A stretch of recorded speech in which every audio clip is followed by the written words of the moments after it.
Praise the lord. యేసుక్రీస్తు వారి శుభనామం పేరిట ఈ మాటలు వింటున్న ఏకీభిస్తున్న ప్రతి ఒక్కరికి నా హృదయపూర్వక వందనాలు మరియు ఉదయకాలపు శుభాలు. దేవుని వాక్యము జీవమై ఉన్నది. అది 2-3 నిమిషాలు విన్నప్పటికీ మనలో జీవాన్ని నింపుతుంది, జీవింపచేస్తుంది. ఎటువంటి వాగ్దానాల ద్వారా మనతో మాట్లాడుతున్న దేవునికి స్తోత్రాలు. ప్రతిరోజు వాగ్దానంతో ఏకీపిస్తూ మీరు ఆదరించబడుతున్నారని నమ్ముతున్నాను. కీర్తన ద్వారా ప్రభువుని స్తుతిద్దామా? కృషించిపోయిన నా ఆత్మకు నీవు జీవమిచ్చితివి, నా హృదయమున చీకటిమయమును వెలుగుతో నింపితివి. కృషించిపోయిన నా ఆత్మకు నీవు జీవమిచ్చితివి, నా హృదయమున చీకటిమయమును వెలుగుతో నింపితివి. నీ కృపాతిశయమును నిత్యము కీర్తింతును ప్రభువా, నీ కృపాతిశయమును నిత్యము కీర్తింతును ప్రభువా, కీర్తింతును ప్రభువా.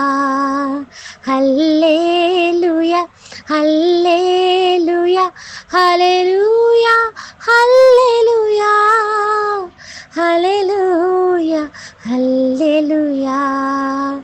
దేవా నా మొరాలకించితివి, నాకభయము నిచ్చితివి, నాకెంత సంతోషము. దేవా నా మొరాలకించితివి, నాకభయము నిచ్చితివి, నాకెంత సంతోషము. హల్లెలూయా. చాలా చక్కని పాట, చాలా పాత పాట. కృషించిపోయిన మన ఆత్మలకు జీవమిచ్చేవాడు మన ప్రభు. మన హృదయంలో చీకటితో నిండిపోయినప్పుడు వెలుగుతో నింపి ఆయన కృపాతిశయమునకు మహిమ తెచ్చేవాడు మన ప్రభు అని, మన మొరలు ఆలకించి మన హృదయాలను సంతోషంతో నింపేవాడని ఈ కీర్తన సెలవిస్తుంది. కీర్తన బట్టి ప్రభువుని స్తుతించండి. నేటి వాగ్దానం సామెతల గ్రంథం 23వ అధ్యాయం 26వ వచనం.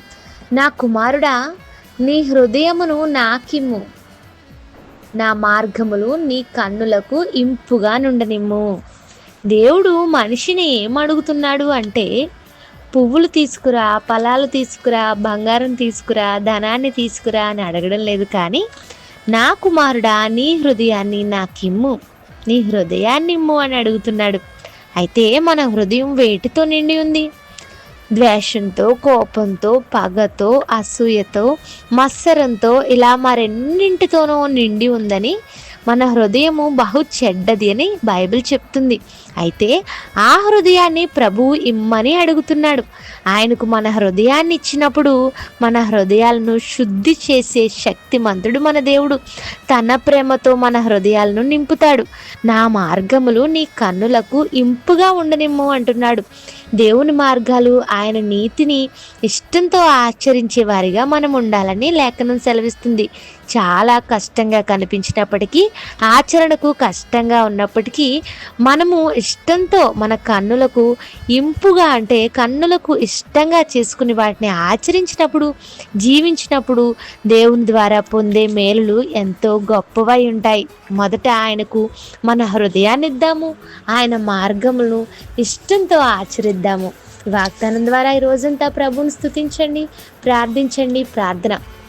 నమ్మకం గల మా తండ్రి, మాతో మాట్లాడిన మాటలు బట్టి స్తోత్రాలు. మా మొర ఆలకించేవాడవని, మా హృదయాలను శుద్ధి చేసేవాడవని, నీ మార్గములో మమ్మల్ని నడిపించేవాడవని సెలవిచ్చినందుకు వందనాలు. మా ప్రియులు ఈ మాటల ద్వారా ఈ దినమంతా బలపరచండి. వారి హృదయాలు నీకు ఇచ్చేవారిగా వారిని ఉంచండి. వారి మొర ఆలకించే దేవుడు అని నీవు వారితో మాట్లాడండి. ఈ కొద్ది మాటలు దీవించమని అడుగుచు అనేక ప్రదేశాలకు ఈ వాగ్దానం వెళుతుండగా ఏకీపిస్తున్న వారి ప్రతి ఒక్కరి పట్ల నూతన కార్యాలు జరిగించి దినాశీర్వాదములతో నింపమని ఈ వాగ్దానాన్ని ఉదయకాలం నుండి సాయంత్రం వరకు వారికి తోడుగా ఉంచి వారి ప్రార్థనలో ధ్యానించే వారిగా వారిని ఉంచమని అడుగుచు యేసుక్రీస్తు వారి నామంలో అడుగుచున్నాను తండ్రి. Amen. Have a nice day. God bless you all and me as well. Thank you. మరి ఒక నెలలో సజీవులుగా ప్రవేశపెట్టిన దేవునికి స్తోత్రాలు.